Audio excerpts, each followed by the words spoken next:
Hello दोस्तों, welcome to our channel education platform centre. हमने ancient history की 5 topic को कवर करा दिया है। पाषाण काल, सिंधु सभ्यता एवं संस्कृति, वैदिक काल, बौद्ध धर्म और जैन धर्म। आज हम मौर्य साम्राज्य को कवर करेंगे। चलिए शुरू करते हैं। पहला, निम्नलिखित में से कौन सा सबसे पुराना साम्राज्य है? तो इसमें आंसर तो दिख रहा है, गुप्त वंश, वर्धन, मौर्य, कुषाण। तो इसमें मौर्य है। उपयुक्त दिए गए विकल्पों में मौर्य साम्राज्य सबसे प्राचीन है। इसका समय 321 से 184 ईसा पूर्व तक था। मौर्य वंश की स्थापना चंद्रगुप्त मौर्य ने की थी। इसके बाद कुषाण वंश, गुप्त वंश और वर्धन वंश प्राचीन भारत के शासन किया।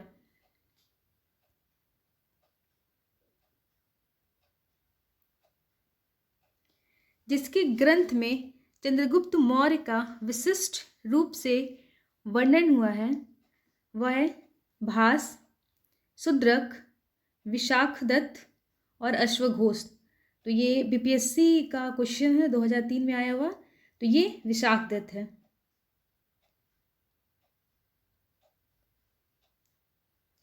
विशाखदत्त कृतमुद्रा राक्षस से चंद्रगुप्त मौर्य के विषय में विस्तृत सूचना प्राप्त होती है। इस ग्रंथ में चंद्रगुप्त को नंदराज का पुत्र माना गया है।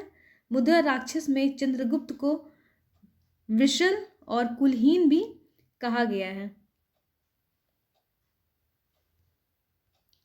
यूनानी लेखक जस्टिन द्वारा किसे सैंड्रोकॉटस कहा गया है? चंद्रगुप्त मौर्य को, चंद्रगुप्त प्रथम, चंद्रगुप्त द्वितीय या समुद्रगुप्त? तो ये चंद्रगुप्त मौर्य को कहा गया है।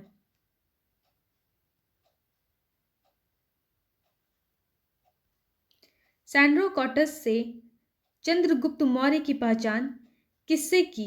William Jones, V Smith, R K Mukherjee, we D भंडाकर? तो ये विलियम जोन्स ने की।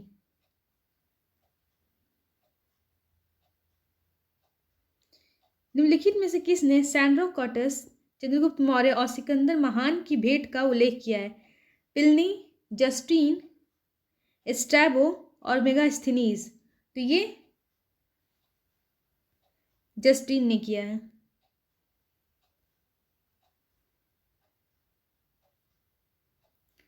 कौटिल्य प्रधानमंत्री थे चंद्रगुप्त विक्रमादित्य के, अशोक के, चंद्रगुप्त मौर्य के या राजा जनक के? तो ये चंद्रगुप्त मौर्य के प्रधानमंत्री थे।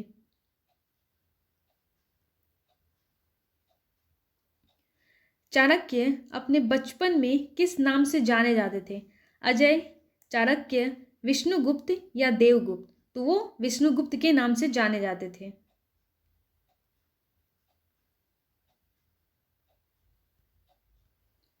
चाणक्य का अन्य नाम था भट्ट स्वामी, विष्णुगुप्त, राजशेखर या विशाखादत्त?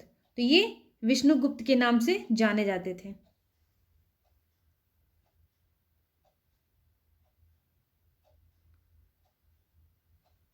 कौटिल्य की पुस्तक अर्थशास्त्र किस विषय पर आधारित है?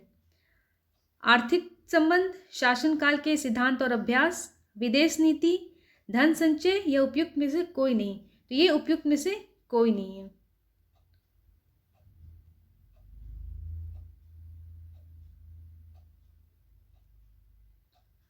कौटिल्य चाणक्य द्वारा मौर्य साम्राज्य में रचित अर्थशास्त्र शासनकाल के सिद्धांतों और अभ्यास की पुस्तक है। इसमें राज्य के बंडल के सिद्धांत हैं जो विदेश नीति की व्याख्या करता है। इसके अलावा इसमें सप्तांग सिद्धांत, राजा, अमात्य, जनपद, दुर्ग, कोश, दंड एवं मित्र की सर्वप्रथम व्याख्या मिलती है। अर्थशास्त्र में तत्कालीन प्रशासन एवं कृषि, शिल्प एवं व्यापार व्यवस्था में भी विस्तृत जानकारी मिलती है।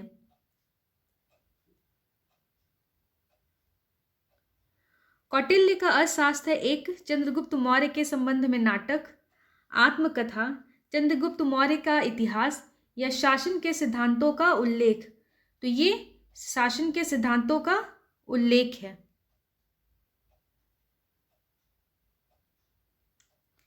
निम्नलिखित में से राज्य के सप्तांग सिद्धार्थ के अनुसार राज्य का 7वां अंग कौन सा था?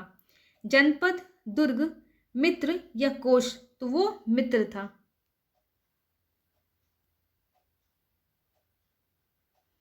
कौटिल्य के अर्थशास्त्र में किस पहलू पर प्रकाश डाला गया है? आर्थिक जीवन, राजनीतिक नीतियां या धार्मिक जीवन या सामाजिक जीवन? तो वो राजनीतिक जीवन पर प्रकाश डाला गया है।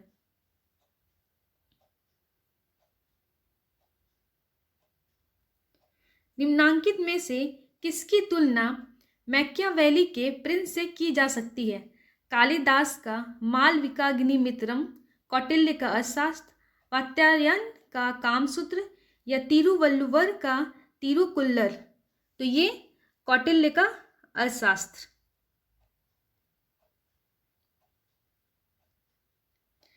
राजनीतिक अर्थशास्त्र राजनीतिक शास्त्र का एक अद्वितीय ग्रंथ है। इसकी तुलना मैकियावेली के प्रिंस से की जा सकती है। किसके शासनकाल में डिमेकस भारत आया था? चंद्रगुप्त मौर्य, बिंदुसार, अशोक या कनिष्क? तो ये बिंदुसार के शासनकाल में भारत आया था।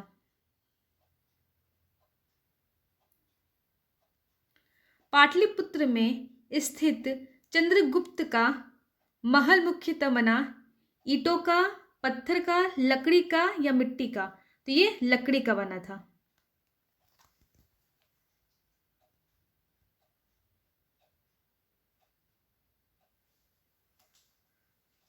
किस प्राचीन नगर के अवशेष कुम्हार स्थल से प्राप्त हुए हैं? कुम्हरार, वैशाली, पाटलिपुत्र, कपिलवस्तु या श्रावस्ती? तो ये पाटलिपुत्र से प्राप्त हुए हैं।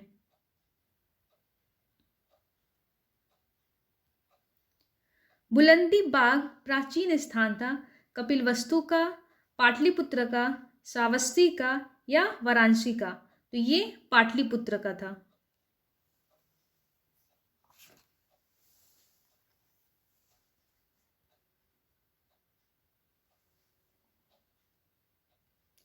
निम्नलिखित में से किस मौर्य राजा ने दक्कन की विजय प्राप्त की थी?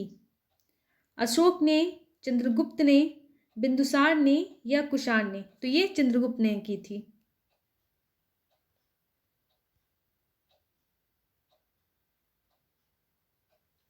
मालवा, गुजरात और महाराष्ट्र किस शासक ने पहली बार जीता? हर्ष, स्कंदगुप्त, विक्रमादित्य या चंद्रगुप्त मौर्य? वो चंद्रगुप्त मौर्य ने जीता था।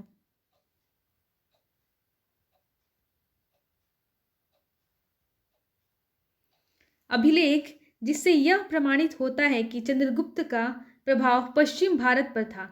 कलिंग शिलालेख, अशोक का गिरनार शिलालेख, रुद्रदामन का जूनागढ़ शिलालेख या अशोक का सोपारा शिलालेख? तो ये रुद्रदामन का जूनागढ़ शिलालेख।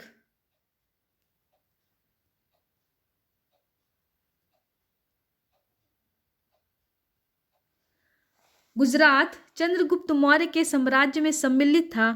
यह प्रमाणित होता है ग्रीक विवरणों से, रुद्रदामन के जूनागढ़ शिला अभिलेख से, जैन परंपरा से या अशोक के स्तंभ लेख द्वितीय से? तो ये रुद्रदामन के जूनागढ़ शिलालेख अभिलेख से प्राप्त होता है।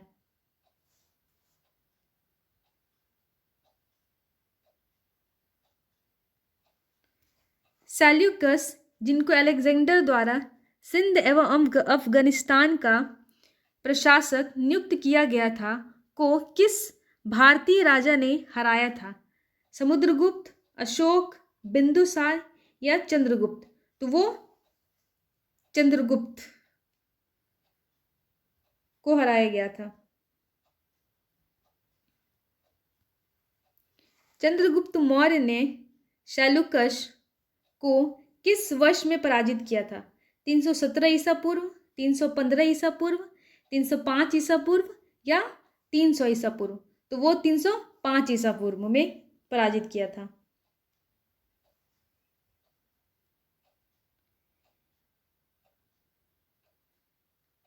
ये हमारा फिगर है, दिए गए मानचित्र से संबंधित है। किससे?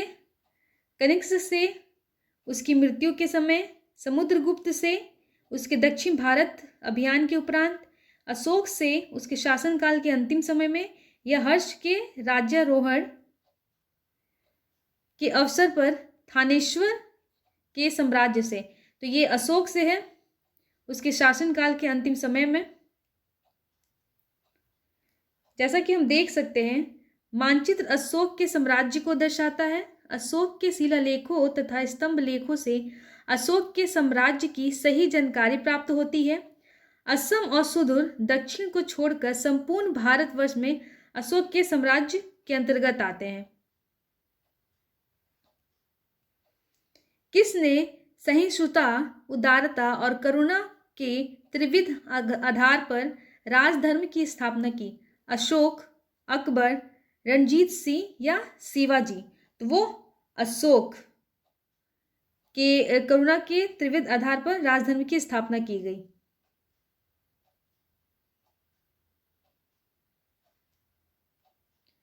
निम्न में से कौन सा क्षेत्र अशोक के साम्राज्य में सम्मिलित नहीं था? अफगानिस्तान, बिहार, श्रीलंका और कलिंग? तो वो श्रीलंका था।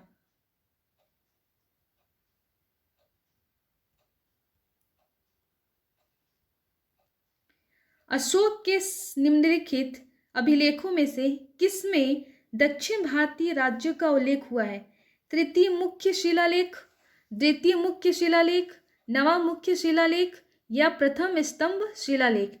तो ये द्वितीय मुख्य शिलालेख में उल्लेख किया गया है।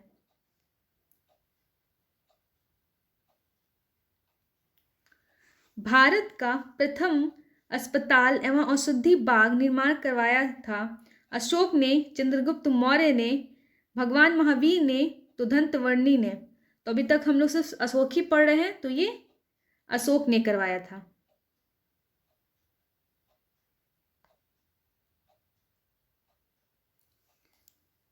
अशोक ने बौद्ध होते हुए भी हिंदू धर्म में आस्था नहीं छोड़ी।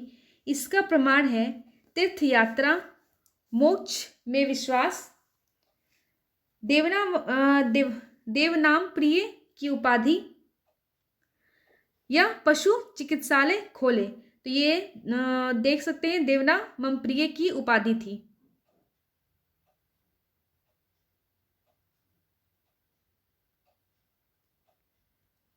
निम्नलिखित में से किस स्रोत में अशोक के राज्यकाल में तृतीय बौद्ध समिति होने का उल्लेख मिलता है? अशोक के अभिलेख, दीपवंश, महावंश, दिव्यावदान? तो ये महावंश और दिव्यावदान में उल्लेख मिलता है। तो हमारा ऑप्शन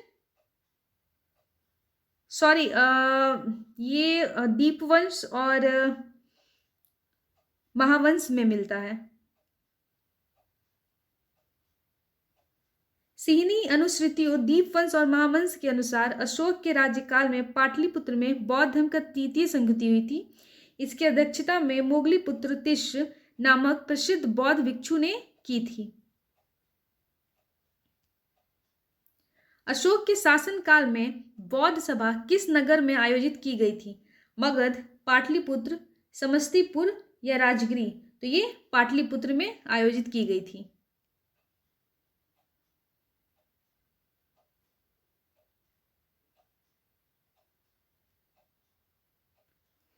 निम्नलिखित में से मौर्य शासक बौद्ध धर्म के अनुयायी थे? चंद्रगुप्त, अशोक, बिंदुसार और दशरथ? तो ये अशोक और दशरथ थे। तो हमारा ऑप्शन डी है।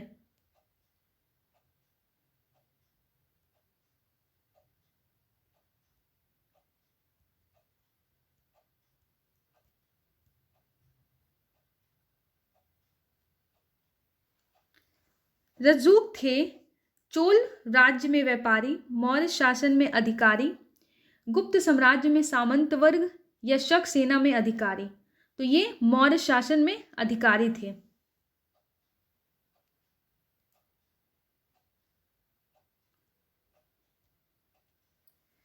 सार्थवाह किसे कहते थे?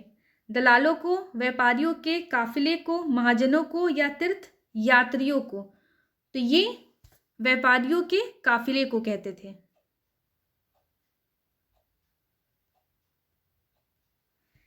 निम्नलिखित में से कौन सा अधिकारी मौर्य प्रशासन का भाग नहीं था? अग्रहारिक, युक्त, प्रादेशिक या राजू? तो ये अग्रहारिक नहीं थे।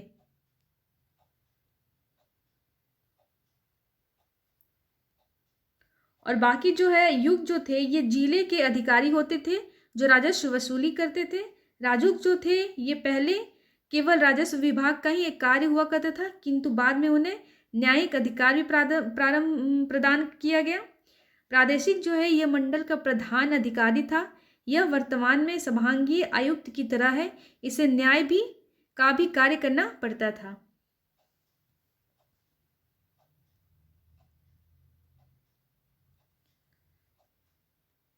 सारनाथ स्तंभ का निर्माण किया था हर्षवर्धन ने, अशोक ने, गौतम बुद्ध ने, कनिष्क ने? तो वो अशोक ने किया था।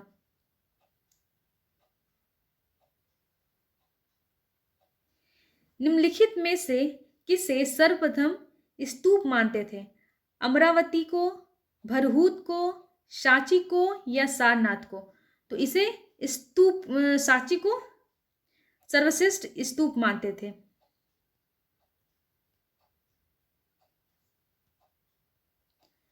सांची का स्तूप किस शासक ने बनवाया था? बिंबिसार, अशोक, हर्षवर्धन या पुष्यमित्र? तो वो अशोक ने बनवाया था। हमारा लास्ट क्वेश्चन है, सांची का स्तूप किसने बनवाया था? ये भी सेम क्वेश्चन है, अशोक ने बनवाया था। तो हमारा आज का सेशन यहीं पे समाप्त होता है। अगर आपको वीडियो पसंद आया हो तो आप इसे लाइक करें, शेयर करें, सब्सक्राइब करें। मिलते हैं अगले वीडियो में नए टॉपिक के साथ। Thank you.